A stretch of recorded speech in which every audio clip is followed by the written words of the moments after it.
সুপ্রিয় শিক্ষার্থীরা, আজকের পলস ক্লাসরুমে তোমাদের সবাইকে স্বাগত।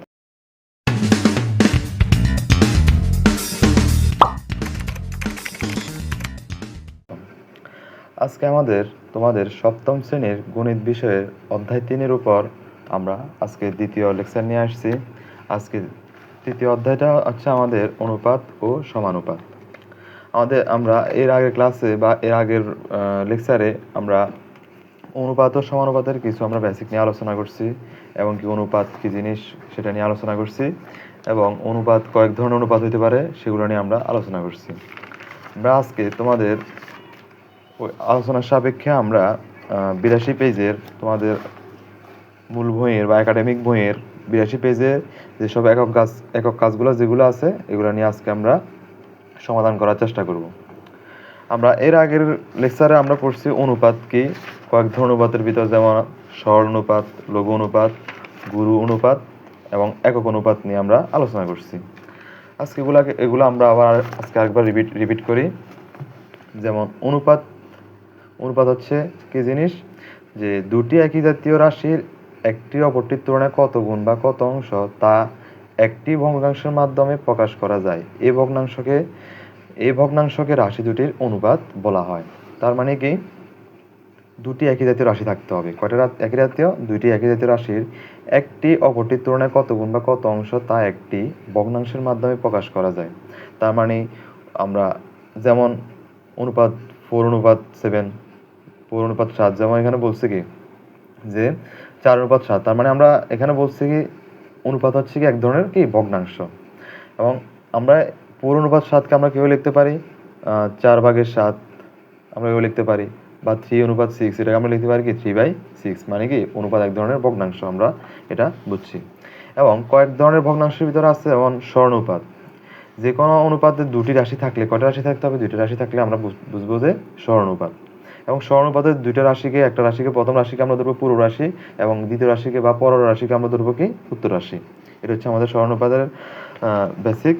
আর স্বর্ণুপাতের আমরা যদি একটা উদাহরণ দিই, এটা হচ্ছে কি আমাদের 3:5। এখন এখানে 3 হচ্ছে আমাদের পূর্ব রাশি, আর 5 হচ্ছে আমাদের উত্তর রাশি। এটা হচ্ছে এক ধরনের স্বর্ণুপাত। যে কোনো অনুপাতই হচ্ছে আমাদের স্বর্ণুপাত। এখন যে দ্বিতীয় যেটা আছে লঘু অনুপাত, এটা হচ্ছে কি স্বর্ণুপাতের পূর্ব রাশি উত্তর রাশি থেকে ছোট হবে। তার মানে পূর্ব রাশি হচ্ছে আমাদের 5 এবং উত্তর রাশিতে আমরা 7 ধরি, তার মানে পূর্ব রাশি থেকে উত্তর রাশি হচ্ছে কি আমাদের বড়। তার মানে এটা হচ্ছে এক ধরনের লঘু অনুপাত। এখন আমাদের তৃতীয়ত যে অনুপাতটা আছে সেটা হচ্ছে আমাদের গুরু অনুপাত। গুরু অনুপাত হচ্ছে কি কোনো স্বর্ণুপাতের পূর্ব রাশি উত্তর রাশি থেকে বড় হলে তাকে আমরা বলবো যে গুরু অনুপাত। এখন বুঝতে কি পূর্ব রাশি উত্তর রাশি থেকে কি হতে হবে? বড় হতে হবে।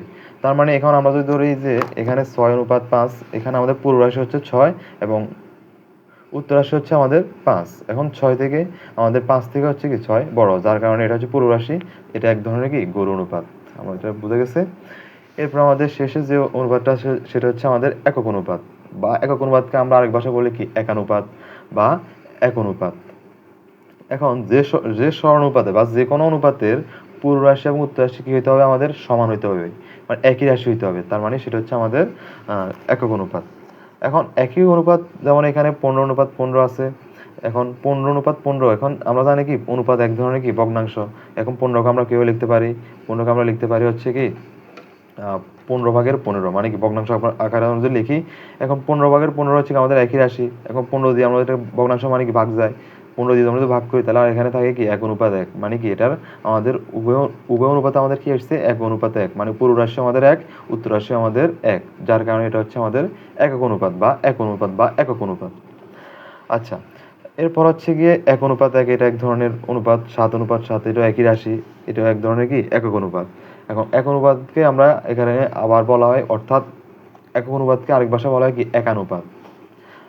এখন তোমাদের মূল বইয়ে যে একক কাজটা আছে সেটা হচ্ছে 82 পৃষ্ঠার প্রথম একক কাজ যেটা আছে, এটা হচ্ছে আমাদের প্রথম প্রশ্ন হচ্ছে কি স্বর্ণুপাত, লঘু অনুপাত ও গুরু অনুপাতের একটি করে উদাহরণ খুঁজে বের করো।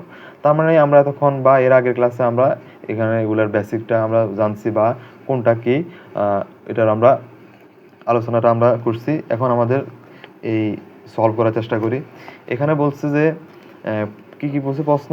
সরণুপাত, লঘু অনুপাত ও গুণ অনুপাতের একটি করে উদাহরণ খুঁজে বের করতে বলছে। এখন সরণুপাত তো আমরা জানি কি, এখন এখানে একক কাজের ভিতরে প্রথম প্রশ্ন হচ্ছে এটা আমাদের এখানে সরণুপাতের ভিতর কি আছে বলছে যে কোনো অনুপাত, মানে কি আমাদের দুইটা অনুপাত থাকতে হবে, দুইটা রাশি থাকতে হবে, যে কোনো দুইটা রাশি থাকতে হবে, সেটা হচ্ছে আমাদের এক ধরনের সরণুপাত। এখন সরণুপাতকে আমরা যেভাবে লিখি যে 1:7, 6:5, 13:17, এখন যে কোনো অনুপাত বা যে কোনো যে কোনো সংখ্যা হচ্ছে আমাদের কি সংখ্যাকে আমরা অনুপাত আকারে লিখলে সেটা হচ্ছে আমাদের সরণুপাত। আশা করি বুঝতে পারছো। এরপরে যেটা আছে আমাদের লঘু অনুপাত খুঁজে বের করতে বলছে। লঘু অনুপাতের উদাহরণ হচ্ছে কি 8:9। লঘু অনুপাত আমরা বেসিকটা কি জানছি যে যে সরল অনুপাতের আমাদের পূর্ব রাশি থেকে উত্তর রাশি কি হতে হবে? বড় হইতে হবে, বা উত্তর রাশি থেকে পূর্ব রাশি ছোট হইতে হবে। এখন এই যে 8:9, পূর্ব রাশি ছোট, উত্তর রাশি বড়। 10:15, পূর্ব রাশি ছোট, উত্তর রাশি বড়, যার কারণে এটা হচ্ছে এক ধরনের লঘু অনুপাত। আমাদের সর্বশেষ যে অনুপাতটা বলছে এটা হচ্ছে আমাদের গুরু অনুপাত। গুরু অনুপাত হচ্ছে কি যে সরল অনুপাতের পূর্ব রাশি উত্তর রাশি থেকে কি হইতে হবে? বড় হইতে হবে। এখন পূর্ব রাশি কি হইতে হবে? উত্তর রাশি থেকে বড় হইতে হবে। আমাদের প্রথমটা হচ্ছে পূর্ব রাশি, দ্বিতীয়টা হচ্ছে আমাদের উত্তর রাশি। এখন এখানে যেমন 10:5, এখানে 5 থেকে 10 কি বড়? 10 হচ্ছে আমাদের পূর্ব রাশি, যার কারণে এটা হচ্ছে আমাদের গুরু অনুপাত। আমরা আরেকটা উদাহরণ যদি দিই 12:18, এখানে 12 হচ্ছে আমাদের পূর্ব রাশি, আর 8 হচ্ছে আমাদের কি উত্তর রাশি, যার কারণে এটা হচ্ছে এক ধরনের গুরু অনুপাত। এখন তোমাদের দ্বিতীয় যে কাজটা আছে সেটা হচ্ছে কি একই পেজের তোমাদের বইয়ের প্রস্থ ও পুরুত্বের জন্য যে দুটি অনুপাত পেয়েছিলে, তোমাদের বইয়ে যে কোনো একটা বইয়ের তোমাদের এই সাধারণ যে বইটা আছে এই বইটা দিয়ে আমরা করতে পারি যে বইয়ে যে দুটি অনুপাত পেয়েছিলে সেই অনুপাত দুটি কোন ধরনের অনুপাত সেটা আমাদেরকে বের করতে বলছে।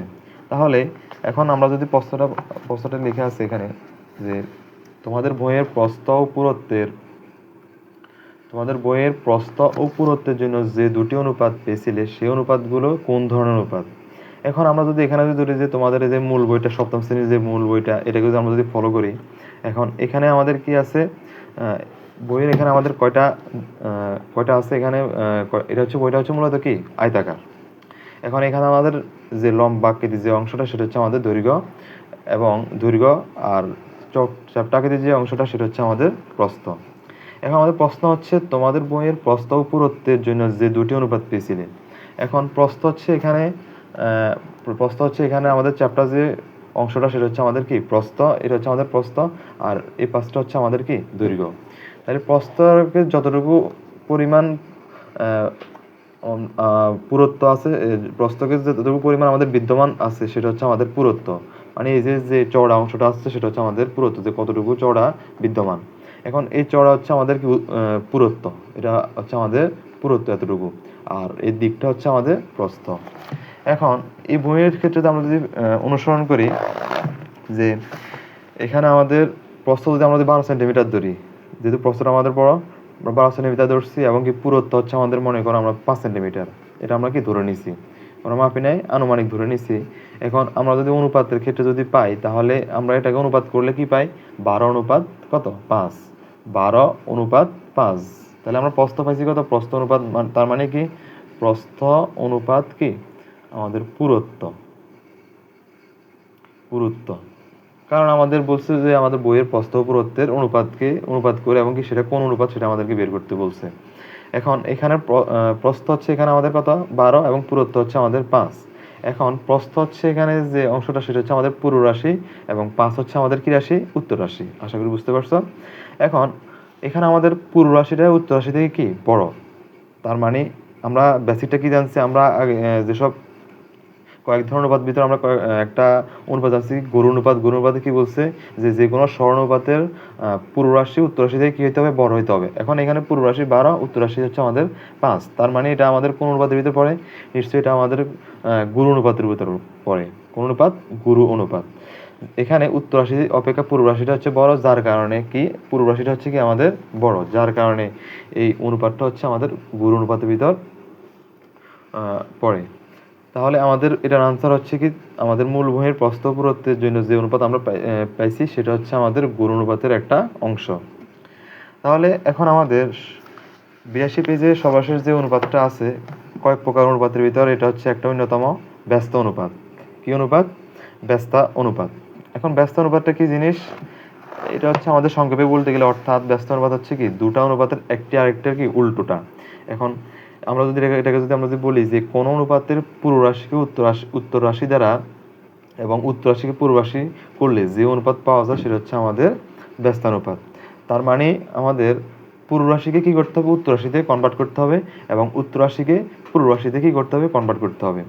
এখন আমরা যদি একটা যদি উদাহরণ যদি দেখি, এখানে বলছি কি যেমন 13.5 হচ্ছে, এখন আমাদের পূর্ব রাশিকে উত্তর রাশিতে করতে হবে, উত্তর রাশিকে পূর্ব রাশি যদি করি তাহলে যেটা পাওয়া যাবে সেটা হচ্ছে আমাদের ব্যস্তানুপাত। এখন আমরা 13:5কে যদি আমরা যদি কনভার্ট করি তাহলে কত আসে, পূর্ব রাশিকে উত্তর রাশি করলে কত আসে, আর উত্তর রাশিকে পূর্ব রাশি করলে কত আসে, 5:13। তার মানে এটা হচ্ছে আমাদের এক্ষেত্রে ব্যস্তানুপাত, মানে একটি আরেকটির উল্টো। এখন আমরা যদি আরেকটা যদি উদাহরণ দেখি যে 17:10, 17:10কে আমরা যদি ব্যস্তানুপাত করি কত আসে, 10:17 আমাদের 17 আসে। এখন একটি অপরটির উল্টো অনুপাত হচ্ছে সেটা হচ্ছে আমাদের ব্যস্তানুপাত, মানে যে অনুপাতটা আমাদের দেওয়া থাকবে সেটার একটা অপরটা যদি আমরা অপোজিট করি তাহলে যেটা আসবে সেটা হচ্ছে আমাদের ব্যস্তা অনুপাত। এখন আমাদের ব্যস্ত অনুপাতের এখানে যে একটা একক কাজ দিছে, একই পেজের 82 পেজের তোমাদের 82 পেজের এখানে আমাদের একক কাজটা দেওয়া আছে সেটা হচ্ছে কি ব্যস্ত অনুপাত এবং বিপরীত ভগ্নাংশ। এর মধ্যে কোনো মিল খুঁজে পাওয়া যায় কিনা বা কোনো মিল খুঁজে পাও কিনা।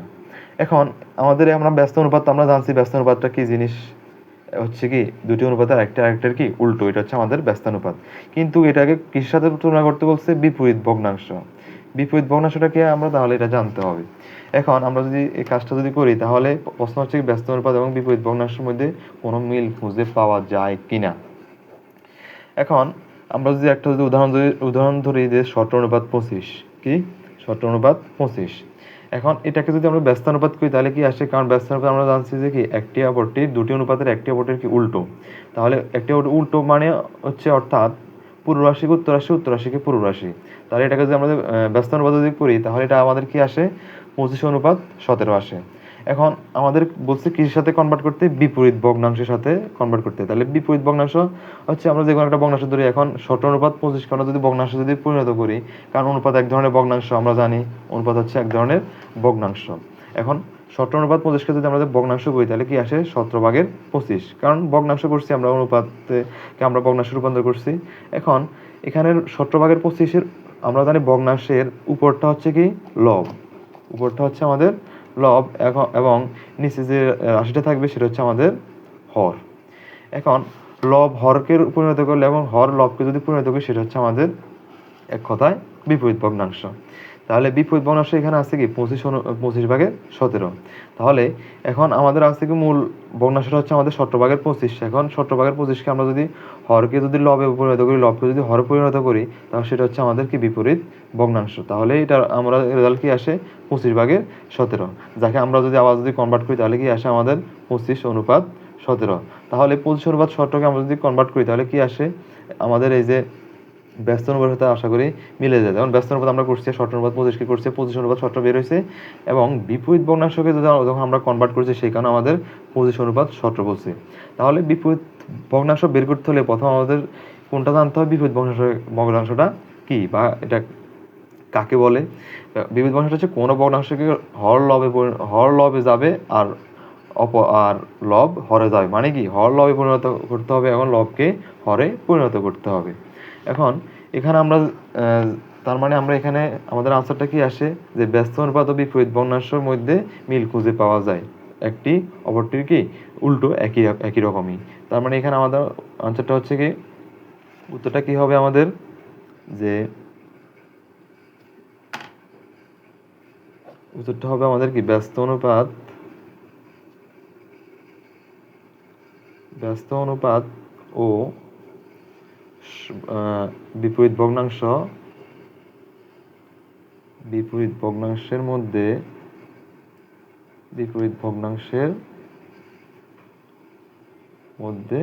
মিল খুঁজে পাওয়া যায়,